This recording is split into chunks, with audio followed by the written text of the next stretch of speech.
مساء الخير عليكم، ونتمنى ان انتوا تكونوا بخير وكل سنة وحضراتكم طيبين. سنة سعيدة عليكم بإذن الله. نتمنى ان ينال مضمون الحلقة اعجابكم. وفي البداية احب انوه واؤكد ان اي ظاهرة بنعرضها احنا بنعمل بس تسليط للضوء عليها، بنوضحها بدون توجيه اي اساءة او نقد، وبنسيب ليكم القرار. هدفنا التوعية وعرض الوجه الاخر للظاهرة اللي احنا بنتكلم عليها. ان شاء الله احنا هنبدأ معاكم مع بداية السنة الجديدة سلسلة جديدة اسمها انت مين، ويا رب تنال اعجابكم. وهدف السلسلة اللي احنا بنبدأها تحت عنوان انت مين دي ان احنا نعرفنا احنا مين وبنتعامل مع مين، وازاي لما نتقابل مع شخصيات مختلفة في حياتنا او في تعاملاتنا احنا نقدر ما نقعش في مشاكل من الطرف الاخر واللي احنا بنتعامل معاه. ويلا بينا نبدأ أول حلقة لينا من سلسلة أنت مين فيهم. هنتكلم النهاردة عن ظاهرة الشخصية الانطوائية. في البداية لازم نعرف ان يعني الشخصية الانطوائية ديت قبل ما نتكلم عليها ان احنا كل شخص في الدنيا له أفكاره وصفاته وسلوكه المختلف عن غيره. كل واحد فينا بيحب حاجات بيكره حاجات، عشان كده في عندنا شخصيات مختلفة في حياتنا، وطول النهار بحكم التعاملات المختلفة احنا بنتعامل مع شخصيات مختلفة. فاحنا النهاردة هنتكلم على الشخصية الانطوائية. الشخصية الانطوائية خلينا نبدأ الأول نعرفها مع بعض. هي عبارة عن أشخاص بيحبوا إن هم يبقوا في عزلة، بينعزلوا يعني عن الناس بمزاجهم، وإن هم ما بيدخلوش في علاقات اجتماعية، يعني مش اجتماعيين، وبيقللوا أشكال التواصل مع الناس التانية، لأن هم بيعتبروا إن الناس التانية دولت سبب إزعاج ليهم، وبيحب يعيشوا كده في عالمهم الخاص. يبقى الانطوائي ده إنسان بينعزل عن المجتمع اللي حواليه بمزاجه، ونحط تحت بمزاجه ديت مليون خط، لأن دي الشخصية الانطوائية يعني ايه العادية اللي بتبقى راجعة للنشأة او ازاي يتربى، والبيئة مش المرضية اللي احنا برضو هنتكلم عليها النهاردة. الانطوائي بيبقى ناجح في المجالات المختلفة. طبعا احنا بنتكلم على مستوى العمل يعني، بس مش كل المجالات اللي هي بتحتاج للهدوء والعزلة عشان تبقى متمشية مع شخصيته اللي هي بتحب العزلة. ونخلي بالنا ان الانطوائي شخص، وان واحد يبقى خجول ده شخص تاني، لان مش كل انطوائي يبقى خجول. في بعض الخجولين او اللي بيتكسفوا يعني بيبقى انطوائي واجتماعي، يعني في الاتنين، في بيبقى منعزل على نفسه وبيتكسف، وفي اجتماعي وبرضه هو بيتكسف. وزي ما احنا قلنا ده بيبقى راجع للتربية اللي اتربى عليها، مش زي الانطوائي اللي هو يعني واخد قرار ان يبعد عن المجتمع وان هو ما يكونش اجتماعي. اما الخجول لا، في منه نوعين، في اجتماعي وفي منه انطوائي. طب الشخصية الانطوائية ديت بتتميز بمميزات مختلفة، او نعرف ان احنا نلقط ان الشخص اللي احنا بنتعامل ده انطوائي واحنا قاعدين معاه كده، او احنا نفسنا ممكن نكون شخصية انطوائية عادية او سوية مش مرضية. ازاي؟ عن طريق ان احنا لو لقينا بعض الصفات اللي احنا هنقولها دي مع بعض. الشخصية الانطوائية بتبقى بتحب تراقب كويس جدا الطرف اللي قدامها وهي ساكتة في صمت. ليه بقى؟ لان هي بيبقى لها القدرة انها تحلل لغة الجسد والعين، يعني لغة الجسم يعني، وبتحلل كويس قوي ملامح الناس وحركاتهم. يعني الشخصية الانطوائية دي شخصية بتختار بمزاجها الصمت بجانب العزلة. بتحب تتكلم في وقت مناسب، ده من وجهة نظرها. بس لازم ناخد في الاعتبار ان الشخص الانطوائي ده بيعتمد على نفسه وعلى مشاعره الشخصية في حياته، يعني ما بيحبش حد يبقى جنبه، مش فارق معاه مشاعر الطرف التاني في حياته، لانه مقتنع ان هو مش محتاج حد في حياته. ولازم نعترف مع بعض ان نسبة الشخصية الانطوائية في العالم بتتراوح ما بين 40 ل 55%، يعني دي مش نسبة قليلة. وطبعا الشخصية الانطوائية دي سواء ست أو راجل أو طفل، مش يعني على نوع معين، لا هي ممكن من الطفولة ست أو راجل وهم كبار، وزي ما احنا قلنا بيبقى راجع للبيئة اللي هو اتربى فيها. الشخصية الانطوائية السليمة أو اللي يعني مش مرضية بيبقى ليها عيوب ومميزات. نعرف الأول العيوب بتاع الشخص الانطوائي، وزي ما احنا قلنا الشخص الانطوائي ست أو راجل أو أطفال. أول حاجة من عيوبه إن هو بيبقى ما بيقدرش يكون صداقات، بيبقى صعب عليه، لأن هو زي ما لسه قايلين بيختار إن يبقى في العالم بتاعه بينعزل عن الناس. وكمان إن هو غير اجتماعي، بيبقى فيه صفة الغرور ومش بيحس بالأمان ومش بيتفاعل مع المناسبات الاجتماعية. دي أهم العيوب بتاعته، ودي برضو تعتبر علامات بتبين للشخص اللي قدامي لو ظهرت عليه كده وباستمرار إن هو شخص انطوائي. طب إيه مميزاته؟ يعني الشخصية الانطوائية دي ليها مميزات هي بتتعامل في حدود ضيقة جدا مع الآخر، يعني مع الطرف التاني، بغض النظر بقى الطرف التاني ده ايه، في شغل أو في علاقة أو كده يعني. بس يعني بيبقى دايرتها ضيقة جدا، وبتكن لهم الاحترام والتقدير. مش بيتأثر بالآخر. ويعني هو قراره من دماغه زي ما احنا لسه قايلين، ان هو بيعتمد على ذاته وعلى مشاعره.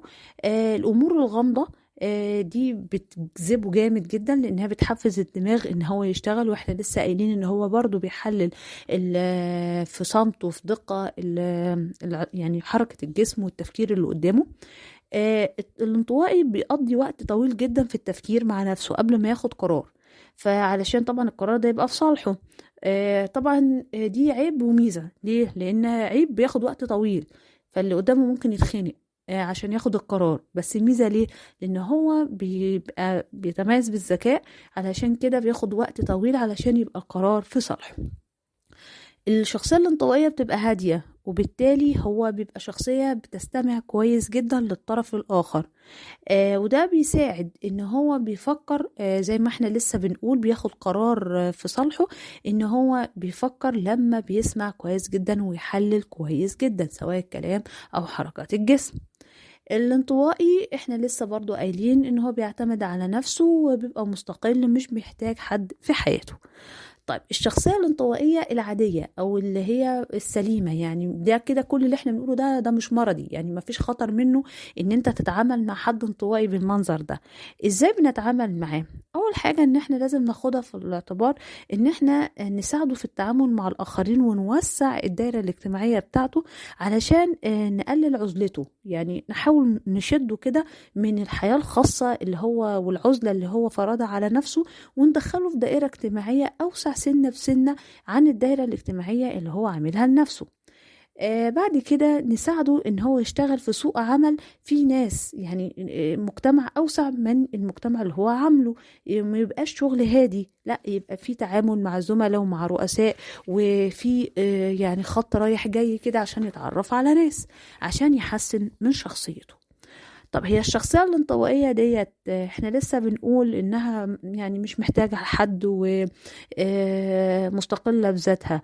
يا ترى زي ما هي بتنجح في الشغل بتنجح في الحب والجواز؟ الشخصية الانطوائية دي عشان نقدر نقول بتنجح في الحب والجواز، لازم نعرف حاجة، ان هي مش بتعبر عن مشاعرها تحت اي ظرف من الظروف، مش خجل. هي ده من طبيعة شخصيتها. هي مش بتحب تعبر عن مشاعرها، سواء بتحبك بتكرهك، مش ما عندهاش استعداد انها تعبر عن مشاعرها. ده بيخليها بتقع في مشكلة لما بتدخل في علاقة مع الطرف التاني، لان الطرف التاني ده بيفهم ان كده يعني مش لاقي الاهتمام من الشخصية الانطوائية. عشان كده في طريقته للتعامل في الحب مع الشخصية دي، علشان لو يعني الطرف التاني باقي، وانت مثلا اتعرفت على حد شخصيته انطوائية بينطبق عليه الصفات اللي احنا لسه بنتكلم عليها دي، سواء ست او راجل، وانت لسه باقي عليه او باقي عليه وعايزة تنجحوا العلاقة، لازم ناخد في الاعتبار شوية خطوات كده علشان نعرف نتعامل مع الشخصية الانطوائية دي، سواء ست او راجل، علشان ننجح علاقة الحب دي وتوصل بينا لجواز سعيد. ايه نعمل ايه بقى؟ اول حاجة ان الشخص الانطوائي ده بيبقى محتاج من الطرف الاخر ان هو يفهمه، بيتعاطف معاه، يعني من الاخر يحتويه. بعد كده نحتاج ان احنا نقعد مع الشخصية ديت في الاماكن الهادية الرومانسية، لان هو بيحب العزلة. فاحنا لما طبيعي نقعده في مكان هادي او نقعده في مكان هادي ويبقى فيه اجواء رومانسية، ده هيحسن من يعني ذاته داخليا، وهنخليه يبدأ يتكلم او تبدأ تتكلم وتعبر عن مشاعرها. نبدأ نهتم بيه بزيادة ونهتم بالأفكار الخاصة بيهم. ولازم مع كل دول يبقى احنا عندنا صبر، لأن الشخصية دي بتبقى كتومة جدا، مش بتعبر عن مشاعرها بسهولة، علشان كده هي بتبقى عايزة معاملة خاصة. فدول أهم 4 حاجات علشان لو حد فيكم بيتعامل مع شخصية انطوائية وعايز العلاقة بتاعته يعني تنجح وتكمل للآخر. لازم تبقى في احتواء عالي جدا، في اهتمام بزيادة. نقعدهم في أماكن هادية ورومانسية علشان تبدأ يعني العقدة اللي عنده دي تتفك ويبدأ يتكلم، ويتغلف كل ده بالصبر الشديد مع الشخصية دي. كل اللي احنا عرضناه ده بقى دي الشخصية الانطوائية العادية الغير مرضية، وده اللي احنا عمالين نأكد عليه طول الفيديو. طب يعني ايه الشخصية الانطوائية العادية الغير مرضية؟ يعني الشخصية الانطوائية اللي نتيجة التربية وده طبعها والبيئة اللي هي اتربت فيها طلعت كده بالصفات اللي احنا لسه قايلينها. بس ده مش بيبقى يعني في خطر، ولا بتخلي صاحبه اللي هو بيبقى الشخصية الانطوائية عنده مرض نفسي، ولا بيواجه مشاكل، ولا بيعمل مصايب، ولا عمليات إجرامية، ولا بيفكر في الانتحار. عشان في نوع من الشخصيات الانطوائية بيكون بيندرج تحت الاضطراب النفسي، بيبقى شخصية انطوائية مرضية بتبقى محتاجة علاج، ومشكلتها بتبقى كبيرة علشان خاطر دي ممكن توصل انها تفكر في الانتحار او تعمل مصيبة توصل للجرم. طب ازاي نفرق ما بين الشخصية الانطوائية العادية والشخصية الانطوائية المرضية؟ احنا لسه قايلين صفات الشخصية الانطوائية العادية. هنقول مع بعض الشخصية الانطوائية المرضية اللي بيبقى فيها حقيقي مشكلة، ودي بتحتاج إلى علاج خاص. بتتميز بإيه بقى الشخصية الانطوائية المرضية؟ احنا عندنا الأول الشخصية الانطوائية المرضية أو الاضطراب بتاع الشخصية الانطوائية المرضية. أهم نوعين من الاضطراب دول، لأن هما كذا نوع بس أهم نوعين وهما دول الأكثر انتشار. النوع اللي اسمه الانطوائي القلوق، ده بيبقوا عايزين يقضوا معظم وقتهم لوحدهم. يبقى أول حاجة معظم وقتهم لوحدهم، مش زي التاني بيبقى دايرته ضيقة، عشان هما بيشعروا وبيحسوا بالحرج والخجل لما بيبقوا متواجدين مع ناس، وطبعا دول حالة مرضية.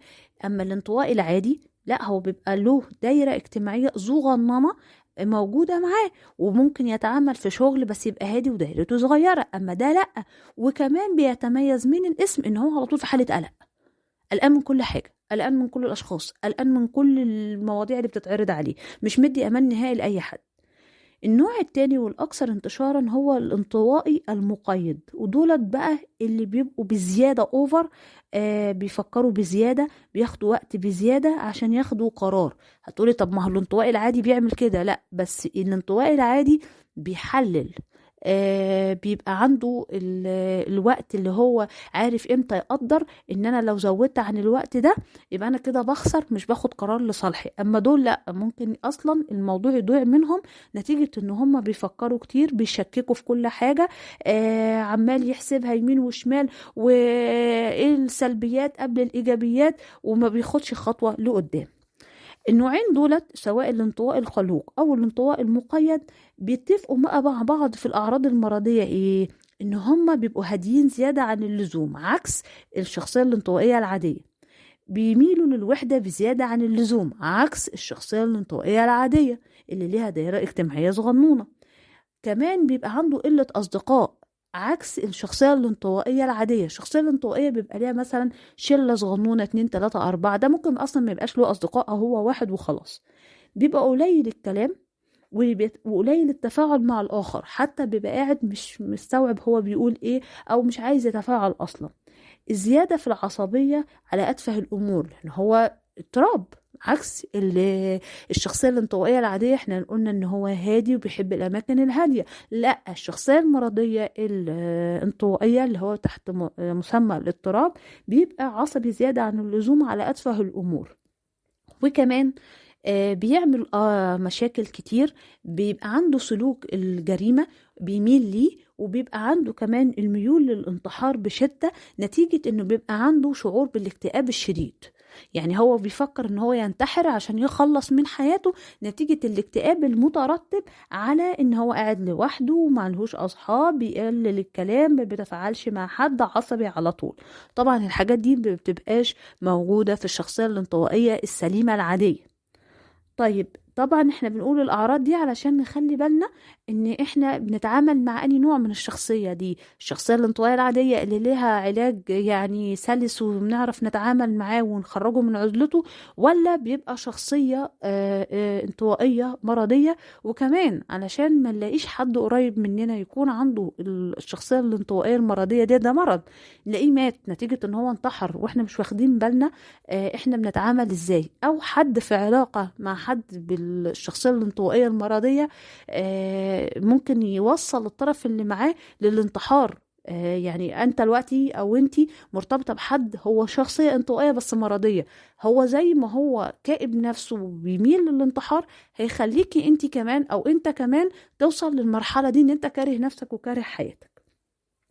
طب في علاج للاضطراب المرضي للشخصية الانطوائية المرضية دي؟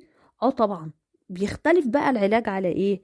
على حسب النوع. يعني اولا نوع الاضطراب، احنا لسه قايلين ان هو له انواع كتير بس اشهرهم الانطواء القلوق والانطوائي المقيد، فكل نوع من الانواع دي بيختلف في العلاج بتاعه. وطبيعي هو بيروح للدكتور النفساني اللي بيحدد نوع الانطواء والاضطراب ده على اساس انه يحدد العلاج. الحاجة التانية راجل ولا ست، لأن ده بيختلف، والعمر، والمرض واصل لأني مرحلة في البداية ولا متوسط ولا واصل بقى لمرحلة الاكتئاب الشديد وداخلين بقى على الجريمة والانتحار، لأن كل مرحلة برضو من مراحل المرض بيبقى ليها علاج. وأهم بقى من كل ده مدى استعداد الشخص نفسه اللي هو عنده الاضطراب ده للعلاج. ليه؟ لان هو ده مرتبط بشدة الاعراض، هو عنده استعداد ان هو يتعالج على حسب شدة الاعراض اللي عليه ولا لا. طبعا الاعراض اللي احنا لسه قايلينها مع بعض. بيكون العلاج نوعين: علاج نفسي وسلوكي، اللي بيساعد ان الشخصية المرضية بيعترف ان عنده مشكلة، يعني بيقعد يتكلم مع الدكتور النفساني ويوضح له ان هو عنده مشكلة ولازم يعترف ان هو عنده مشكلة، وان هو لازم يغير طريقة تفكيره ويغير طريقة سلوكه علشان يبدأ العلاج يجيب معاه نتيجة. بجانب ان في علاج بيبقى ادوية بتتاخد مع الحالات الصعبة اللي بتبقى عندها اكتئاب شديد وبتوصل لمرحلة الانتحار. ده العلاج بالأدوية اللي بتبقى موصوفة على شدة العرض لحالة الاضطراب على حسب شدة الأعراض الشخصية دي. طبعا احنا لازم ناخد بالنا من الناس اللي احنا بنتعامل معاهم في كل المجالات، سواء اخواتنا، اصحابنا، اصدقائنا، زمايلنا، رؤسائنا، الرؤساء بتوعنا في الشغل، عشان نشوف هما احنا بنتعامل مع انهي نوع من الشخصيات علشان ما نوقعش نفسنا في مشاكل. وعشان كمان لو حد من الناس ديت مقرب لينا نلحقه من الاول، مش نخلي الدنيا تتدهور منه وتبوظ ونلاقيه انتحر ولا عمل جريمة. يا ترى حد فيكو يعني اتعامل مع شخصية من الشخصية الانطوائية بأنواعها، سواء الغير مرضية أو المرضية ولا لأ؟ أو حد من الناس اللي بتسمعنا هو بالفعل شخصية انطوائية؟ لو حاجة زي كده يا ريت تشاركونا في الكومنت بتجربتكم مع الشخصية الانطوائية حسب نوعها. انت اكتشفت ايه بعد الحلقة دي؟ انت يا ترى يعني اتعاملت مع حد من الأعراض ديت ولا لأ؟ وبكده يبقى احنا خلصنا حلقتنا، ونتمنى ان حلقتنا تنال اعجابكم. ولا تنسوا الاشتراك بقناتنا وصفحتنا على الفيسبوك، واللايك والشير وتفعيل الجرس ومشاركتكم معانا في الكومنت بتجربتكم. واشوفكم على خير ان شاء الله في الحلقة القادمة، ومع السلامة.